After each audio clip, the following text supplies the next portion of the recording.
சிவபெருமானின் அருள் நிலைத்த தமிழ்நாட்டில் பக்தி வழியில் வாழ்ந்த மகான்கள் பலர். அவர்களில் ஒருவரே அப்பூதி அடிகள். அடியார்களுக்கே அடியேன் என்று வாழ்ந்தவர். காட்சி 1, பக்தியின் வெளிப்பாடு. இந்த தண்ணீர் பந்தல் மிகவும் உதவிகரமாக உள்ளதையா. இதெல்லாம் என் செயல் இல்லை, என் குருவான அப்பர் நாயனாரின் அருள். நீங்கள் அவரை பார்த்ததுண்டா? நான் இதுவரை பார்த்ததே இல்லை. என்ன, பார்க்கவில்லையா? ஆமாம், ஆனால் அவர் என் உள்ளத்தில் வாழ்கிறார். இவர் வீட்டில் உள்ள எல்லா பொருள்களுக்கும் கூட திருநாவுக்கரசர் என்றே பெயர் வைத்திருக்கிறார். அப்படியா? ஏன் இவ்வளவு பக்தி? அடியாருக்கு சேவை செய்வது அந்த இறைவனுக்கே சேவை செய்வதற்கு சமம். காட்சி 2, அப்பர் மெதுவாக நுழைகிறார்.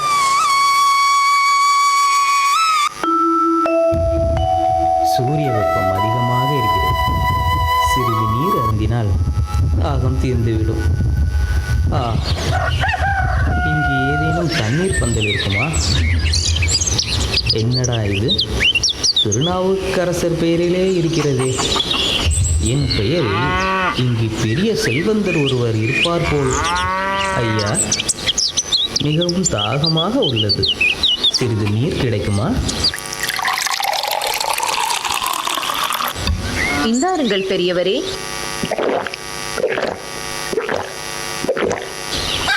ஐயா, ஊருக்கு புதுசுங்களா?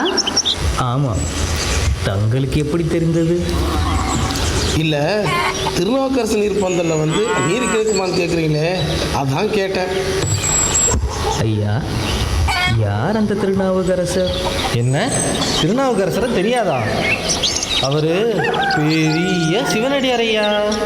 அவர்னா எங்கள் எசமானுக்கு உசுரையா. அப்படியா? உங்கள் எஜமானர் யார்? அவர் எங்கு இருக்கிறார்? ஆண்ட அரசர் எனும் பேராம் செப்பின அப்பூதி அடிகள் ஐயா. அப்பூதி அடிகளா?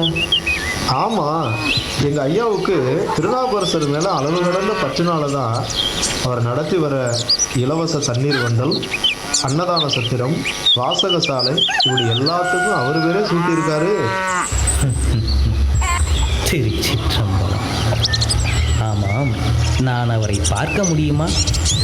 ஏன், அவர்கிட்ட ஏதாவது காரியம் ஆகணுமா? திருச்சிற்றம்பலம். அதான பார்த்தேன். அவரிடம் சென்று என் பெயர் திருநாவுக்கரசு என்று சொல்லுங்கள், கேட்டதை விட அதிகமாக கொடுப்பார். அப்படியா? அவர் இப்போது எங்கே இருப்பார்? அவர் இன்னைக்கு அவர் வீட்டு பக்கத்திலேயே திருநாவுக்கரசர் பாடசாலை ஆரம்பிக்கிறார்.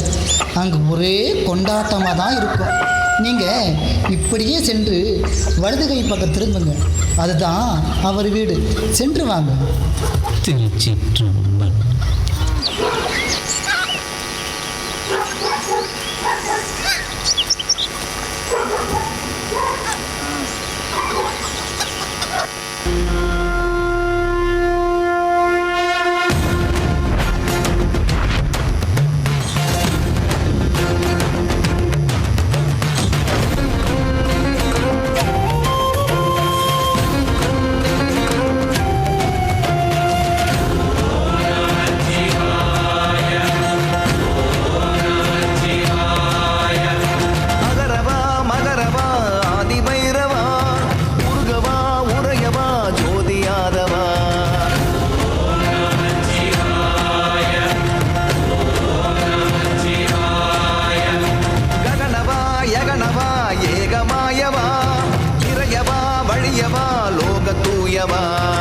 விஞ்ஞானலிங்கனே கைலாய வேந்தனே எங்கேயும் உன்னை பார்க்கிறேனே.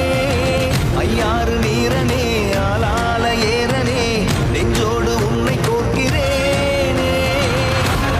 மகரவா ஆதி பைரவா உருகவா உரையவா ஜோதியாதவா ஜகனவா யகனவா ஏகமாயவா இறையவா வழியவா லோக தூயவா.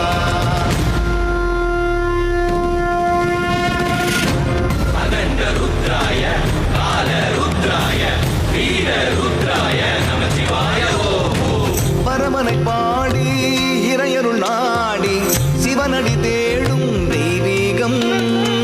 உமையொரு பாகன் இருந்திடும் ஏகன் உணர்ந்திடும் அன்பே மெய்யாகும். காயங்கள் ஆற்றுகின்ற கருணைகளை ஊற்றுகின்ற ஏகாந்தன் கையில் சேருவேனே. யார் என்ன சொல்லும் போதும் நெருப்பினிலே தள்ளும் போதும் மாறாமல் உன்னை நம்புவேனே. எண்ணம் நீயாகும் போதிலே எல்லாம் ஈசந்தான் பூமி மீதிலே.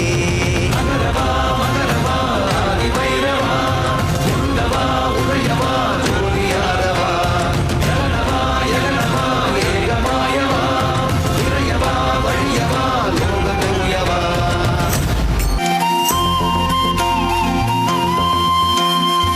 பெருவுடையானே இறைமறையோனே உனை நினைப்பேனே நாளெல்லாம். இகம்பரத்தீயே அகம்புறம் நீயே துணை வருவாயே வாழ்வெல்லாம். பாஞ்ச சன்யம் சங்கு ஊதி பரவனவன் நாதம் ஓதி ஊரோடு நன்றி சொல்லுவோமே. ரூபக்கால் காட்டி காட்டி மயிலிறகும் வீசி வீசி நீரோடு சேர்ந்திருப்போம் நாமே. கங்கை ஆரத்தி சொல்லுமே மண்ணின் ஆன்மீக வாழ்வை நாளுமே.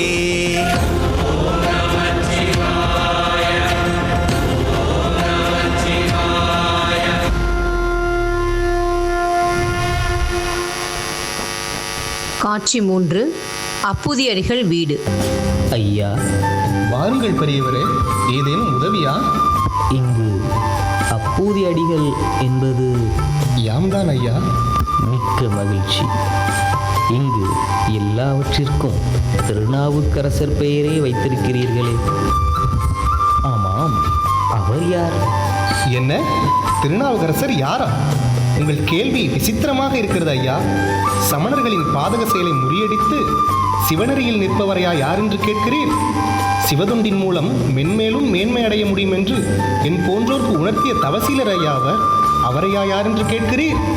அவர்தான் ஐயா, மன்னியுங்கள். தாங்கள் வந்ததன் நோக்கம்? யான் ஒரு சிவதொண்டர். இறைவனை தரிசித்துவிட்டு உன் அறச்செயல்களை கேள்வியுற்று இப்படியே உங்களை காண வந்தேன் ஐயா. மிக்க மகிழ்ச்சி. உங்களை ஒன்று கேட்கலாமா? கேளுங்கள் அடியவரே. இத்தனை அறச்செயல்கள் செய்கிறீர். அதை உங்கள் பெயரில் செய்தால் வாழ்வாங்கு நிலைத்திருக்கும். அதை விடுத்து வேறொருவர் பெயரில்... பெரியவரே, என்ன வார்த்தை கூறிவிட்டீர்? அவர் எங்கள் குலதெய்வம் ஐயா. கல்லோடு கட்டி கடலிலே போட்டாலும் அங்கும் நமக்கு நல்ல துணை நாதன் நமசிவாயமே என்று பாடியவரையா வேறொருவர் என்று கூறுகிறீர்? வயதில் மூத்தவர் என்பதால் தப்பித்தீர், இல்லையேல் நடப்பது வேறு. ஆரம்பத்தில் இருந்தே திருநாவுக்கரசரை தவறாக பேசும் தாங்கள் யாரையா? சமணகுலியிலிருந்து மீட்டெடுக்க அந்த சிவபெருமானால் சூளை நோய் தந்து ஆட்கொள்ளப்பட்ட சிறுவன் திருநாவுக்கரசன் நான் தான். எங்கள் குலதெய்வமே, உங்களுடனா இப்படி பேசினேன்? என்னை மன்னியுங்கள். இன்று உங்களை கண்டதால் என் கண்கள் பாக்கியம் பெற்றது. தாங்கள் எங்கள் இல்லத்திற்கு வந்ததை எங்களால் நம்பவே முடியவில்லை சுவாமி. சாதாரண என் மீது இவ்வளவு பற்றா? சுவாமி, எங்கள் குழந்தைகளுக்கும் தங்கள் பெயரைத்தான் சூட்டியுள்ளோம். நான் மூத்த திருநாவுக்கரசு. நான் இளைய திருநாவுக்கரசு. அடடே, வாருங்கள் என் செல்வங்களே. சுவாமி, தயை கூர்ந்து தாங்கள் எங்கள் இல்லத்தில் அமுதுண்ண வேண்டும். வேண்டாம் அம்மா, வேண்டாம். என் சிவதொண்டு தடைபட்டு விடும். ஒருவேளையாவது எங்கள் இல்லத்தில் உணவு உண்ணுங்கள் ஐயனே. சரி, ஒரே ஒரு வேளை மட்டும். அது எங்கள் பாக்கியம் சுவாமி. காட்சி 4. சோதனை. வீட்டில் உணவு தயாரித்தல். அறிவுமதி, இன்று நம் விருந்தில் அறுசுவையும் இருக்க வேண்டும். அவ்வாறே ஆகட்டும். மகனே மூத்த திருநாவுக்கரசு, நீ சென்று தலைவாழை இலையாக பார்த்து அறுத்து கொண்டு வா. சரி, இதோ வருகிறேன் தாயே. அடியவர் அமுது உண்ணுவதில் எனது பங்கும் இருப்பது எனக்கு மிகவும் மகிழ்ச்சி அளிக்கிறது.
என்ன இது? அடியவர் அமுதுண்ண இடையூறாக அறம் தூண்டிவிட்டது. அம்மா, என் நிலை உணர்ந்தால் அழுந்தவத்தார் அமுதுண்ண மறுப்பாரே. அம்மா, தலை சுற்றுகிறதே. வீடு செல்லும் வரையிலும் நான் உயிரோடு இருக்க வேண்டும். எனக்கு அரவம் தூண்டியதை யாரிடமும் உரைக்க மாட்டேன். அம்மா. ஐயோ, என் மகனே திருநாவுக்கரசு, உனக்கு என்ன வாயிற்று? என் செல்வமே, உனக்கு என்ன வாயிற்று ஐயா?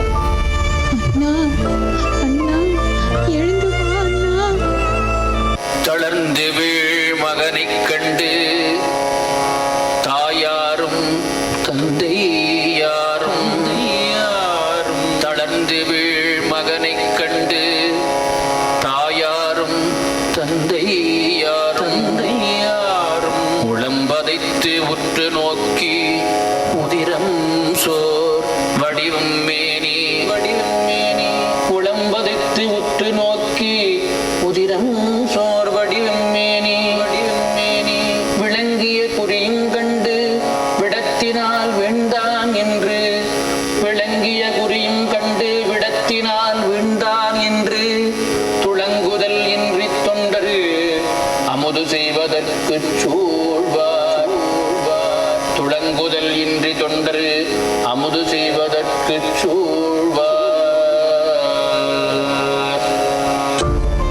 இது ஒரு சோதனை. அப்பர் சுவாமிக்கு சேவை முதலில்.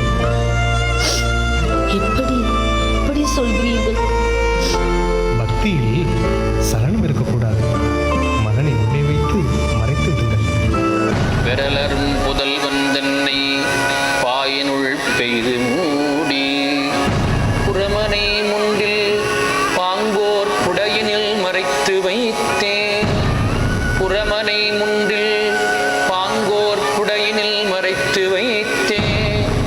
அரைது தெரியா வண்ணம் அமுது சீவிப்போம் என்று, அரைது தெரியா வண்ணம் அமுது சீவிப்போம் என்று விரல் உடை தொண்டனார்வால் விருப்போடு விரைந்து வந்தார். விரல் உடை தொண்டனார்வால் விருப்போடு விரைந்து வந்தார்.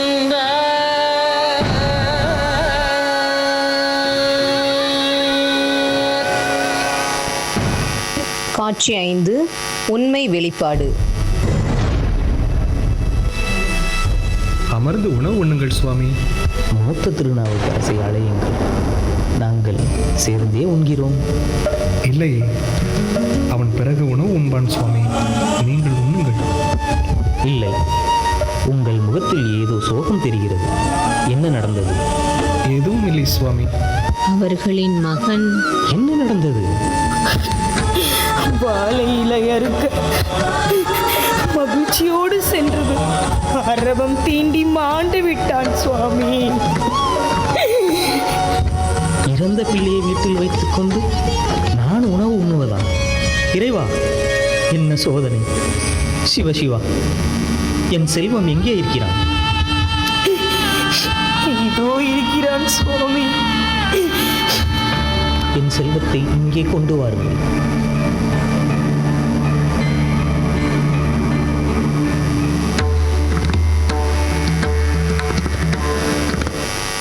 காட்சி 6. அப்பர் சிவனை வேண்டுதல். என் இறைவா, இவர்கள் பக்திக்கு நீயே சாட்சி. இந்த குழந்தைக்கு உயிரை கொடு. ஒன்று கொலாம் அவர் சிந்தை உயர்வரை, ஒன்று கொலாம் உயரும் மதிசூடுவர். ஒன்று கொலாம் அவர் சிந்தை உயர்வரை, ஒன்று கொலாம் உயரும் மதிசூடுவர். ஒன்று கொலாம் இடு பெண்தலை கையது, ஒன்று கொலாம் அவர் ஊர்வது தானே. ஒன்று கொலாம் இடு பெண்தலை கையது, ஒன்று கொலாம் அவர் ஊர்வது தானே.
என்னப்பனல்லவா என் தாயும் அல்லவா, என்னப்பனல்லவா என் தாயும் அல்லவா, பொன்னப்பனல்லவா பொன்னம்பலத்தவா, பொன்னப்பனல்லவா பொன்னம்பலத்தவா.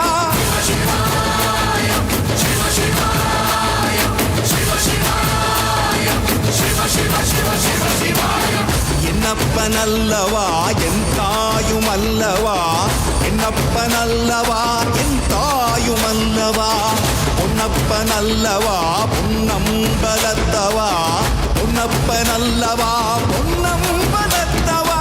ஆடிய மாதனே அம்பலவானனே, ஆடிய மாதனே அம்பலவானனே, நாட்ட கருணையை ஏழை அறிவேனோ, ஏழை அறிவேனோ, ஏழை அறிவேனோ.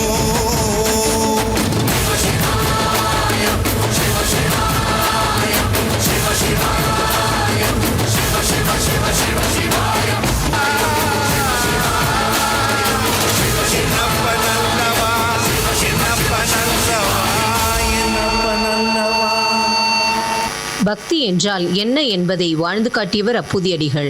அடியாருக்கு சேவை செய்வதே சனாதன தர்மத்தின் மையம். கர்மயோகத்தின் நெறியில் வாழ்ந்த அப்பூதியடிகளின் சிவத்தொண்டை நாகை அமிர்த வித்யாலயம் பள்ளி ஆசிரியர்களின் வாயிலாக கண்டுகளித்த அனைவருக்கும் எங்கள் மனம் நிறைந்த நன்றியை தெரிவித்துக் கொள்கிறோம். நன்றி. ஓம் நம சிவாயா.